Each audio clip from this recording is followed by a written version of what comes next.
So, hello guys! Annyeonghaseyo, 반갑습니다. Okay, so welcome po sa video natin today and may sasagutin lamang po ako na hinanaing. Hindi naman hinanaing. Comment pala. Okay? Kasi it talks about the negative, Negative experience namin dito sa Korea. Ako personally, ano yung mga bagay na nagpapahirap sa akin while working here in South Korea. So, ano ba yung mga negative na na-experience namin dito? So, disclaimer lamang po guys, iba-iba po yung experience ng mga EPS worker. Okay? And lahat ng isi-share ko po ngayon sa video na ito is based on my personal experience and also mga experience ng kaibigan ko or mga kakilala ko na nandito sa Korea. And also, experience ng ilan sa aming mga estudyante na nag-share sa akin kung ano yung mga naranasan nila. If ikaw po yung EPS worker na nakikinig ngayon dito, so you may add your experience, kung ano ba yung na-experience ninyo. Para naman makatulog ng maayos si ma'am. Kasi yung tanong niya guys, yung comment niya po from user, hindi ko mabasa. Okay, so kayong mga vloggers, sa Korea, puro lang mga positive yung sinishare ninyo. So laging nagpi-flex ng malaking sahod. Okay, sino ba kasi yung nagpi-flex ng mga malalaking sahod dyan guys? Baka pwedeng pautang. Okay, sana naman mag-share din kayo ng negative experience. Okay. Para naman, alam na mga papunta dyan yung i-expect. Okay, so okay din naman, Tsaka, bakit maraming nagpaparelease? So, may pahabol pa si ma'am, Parang may pinanghuhugutan talaga itong si ma'am. Okay, so thank you for this comment, ma'am.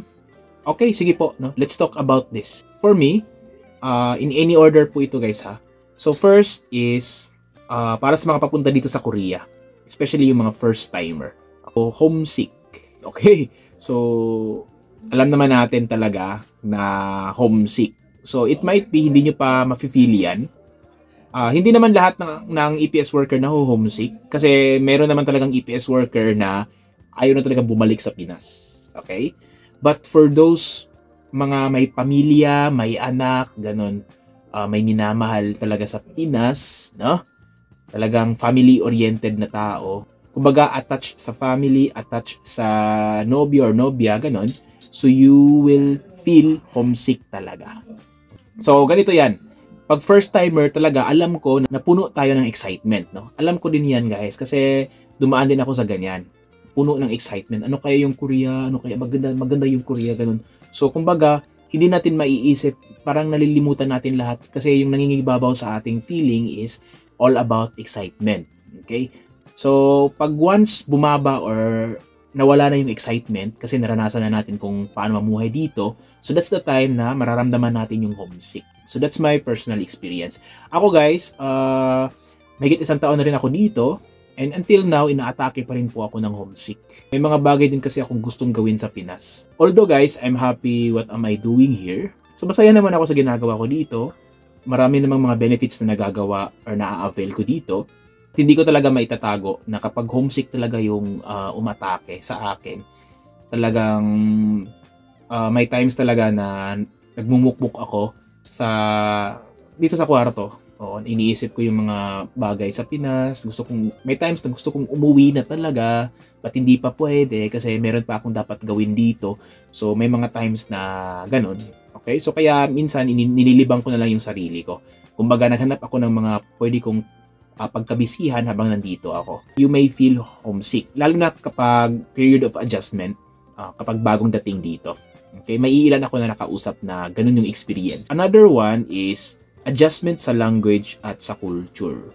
So, ito guys, may times kasi na halimbawa pag nangingibago ka pa lang sa language or sa culture, may times na parang mati-feel mo na out of place ka dito sa lugar na ito. Nararamdaman mo minsan na parang hindi ka belong, ganun. Kasi sila Koreans, tapos ikaw Pinoy. So may times na mafe-feel mo na parang hindi ka belong. Okay? But I'm glad naman guys kasi dito sa company namin ngayon, talagang makikita ko na they will make you feel na belong ka sa group. Para dun sa mga first timer, especially sa language guys, because of the language barrier, So, mahihirapan kang makipag-create ng, kumbaga, comfortable relationship with your coworkers. So, when you say comfortable relationship, yun bang parang maging ka-close mo talaga? Although, meron namang mga EPS workers dito na may mga close na sila na friends na Koreans, but most of us, lalo na pag first-timer, is wala.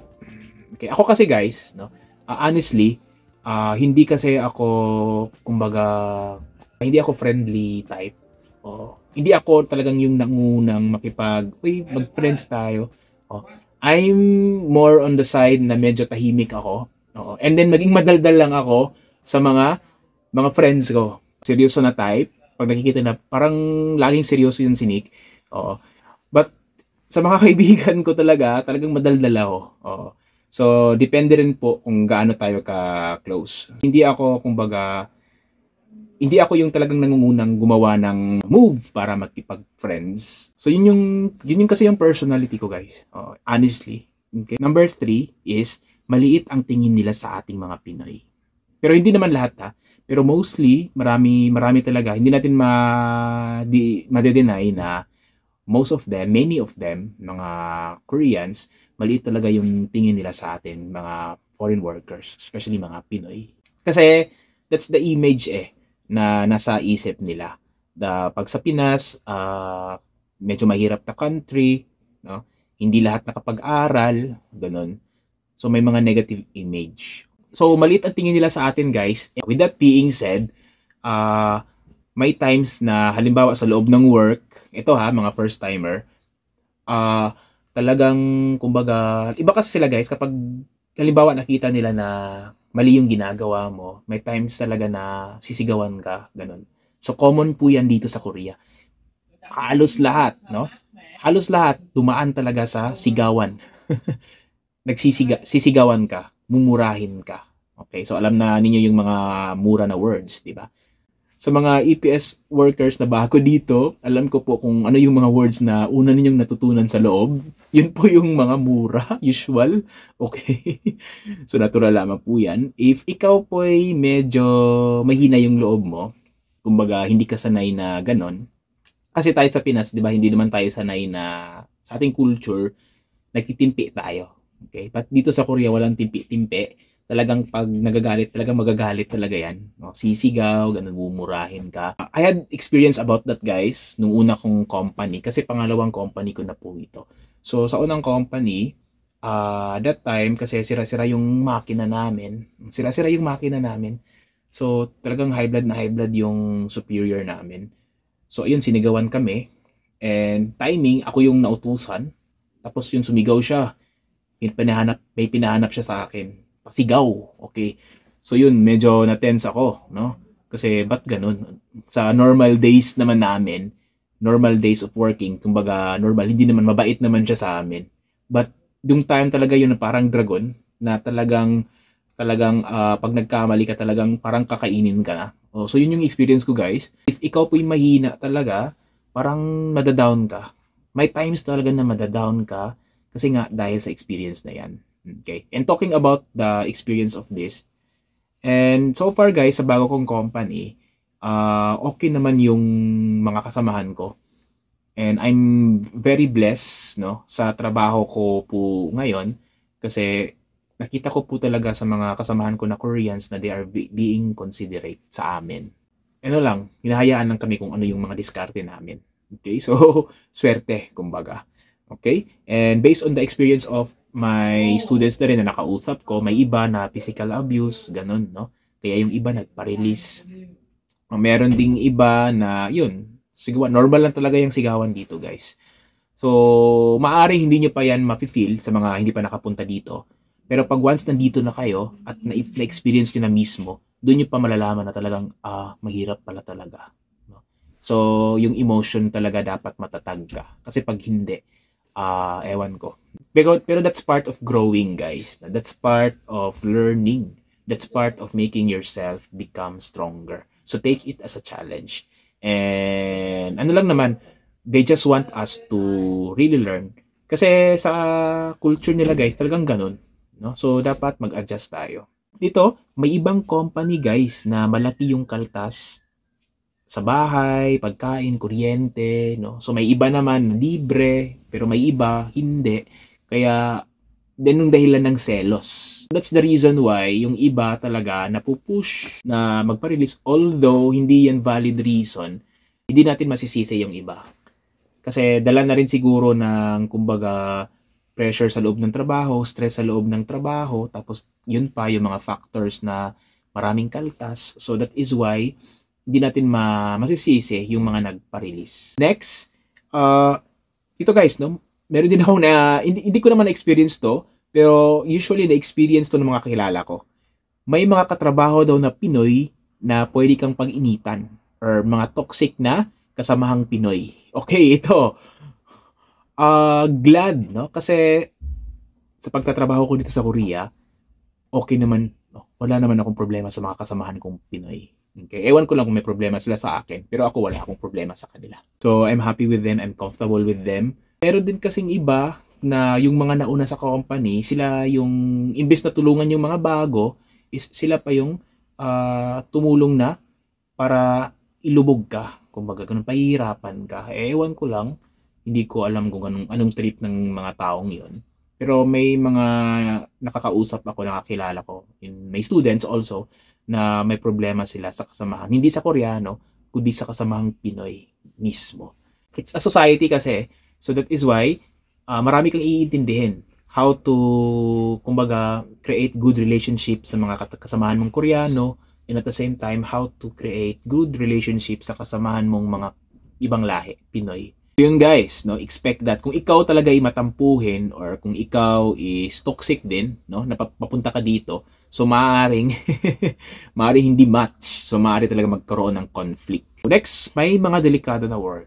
Okay, so merong mga delikado na work. So expect natin guys na pag andito tayo sa Korea, sortehan na lang kung yung work na mapupuntahan natin is magaan. Pero mostly talaga, mahabang oras na pagtatrabaho, halos yung iba wala ng pahinga, mabigat yung trabaho. Sa akin guys, no, personally, swerte naman ako kasi yung trabaho ko, may times na medyo magaan siya and may times din naman na mabigat.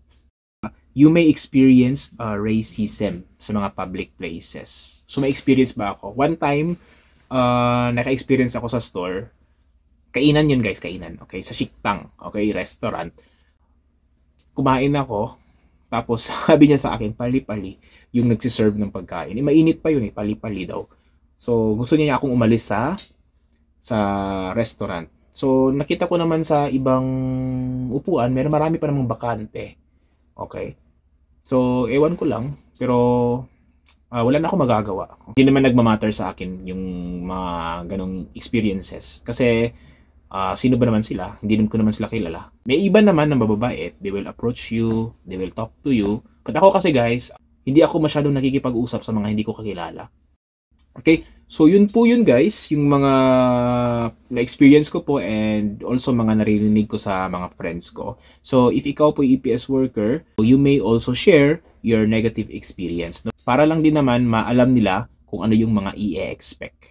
So ito guys. No, kahit saan ka naman magtrabaho, kahit sa Pinas ka, kahit sa saang bansa, meron naman talagang positive at negative na hindi natin maiiwasan. Pero yung kagandahan lang dito sa Korea, guys, is bawing-bawi naman yung mga negative experience sa positive, no? Positive benefits. And yung mga opportunity na pwede mong magawa kapag nandito ka na. Okay, so sobrang bawing-bawi siya. Yun lamang po, guys. And sa mga EPS aspirants, galingan nyo po sa exam, guys, no? Hindi po tayo makakahanap ng perfect place. Yung hanapin po natin is yung lugar o yung trabaho na talagang magbibigay sa atin ng iba pang opportunity.